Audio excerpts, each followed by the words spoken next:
ঠিক মতো নামাজটাও পড়ে নাই। আমি আল্লাহ 5 বার দৈনিক ডেকেছি, বান্দা আয় আমার ডাকে সাড়া দে।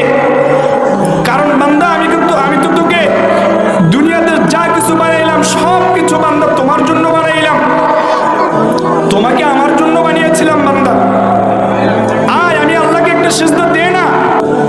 কারণ বান্দা দেখ, এই যে বিশাল আসমান বানাইছি, আসমান আমি আল্লাহর জন্য বানাই নাই, আসমানটা তোমার জন্য বানাইছি। বিশাল জমিন আমি আল্লাহর জন্য বানাই নাই, বান্দা আমি তোমার জন্য বানিয়েছি। এক কথায় পৃথিবীতে যা কিছু দেখো বান্দা আমার জন্য বানাই নাই, তোমার জন্য বানাইছি। বড় মোহাব্বত করে নিজ হাতে তোমাকে আমার জন্য বানাইলাম। আর তুমি আমাকে ভুলে গিয়ে কোন রাস্তায় দৌড়াইতেছো, কোন দিক দৌড়াইতেছো, কিসের মায়ায় পড়ছো বান্দা?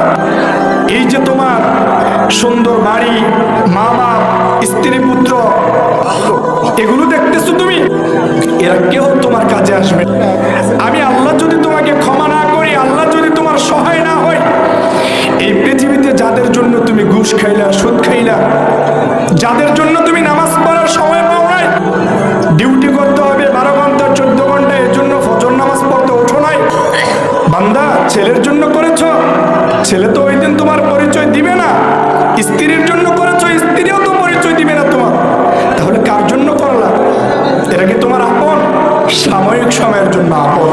বিপদে যখন পড়বা হাসরের ময়দানে, তখন এরা কেউ তোমাকে চিনবে না, আমি মালিক বাদে। এজন্য তোমার ছেলে সন্তান, স্ত্রী, পুত্র যা কিছু থাকুক না কেন সব রাখো, সবাই দাও,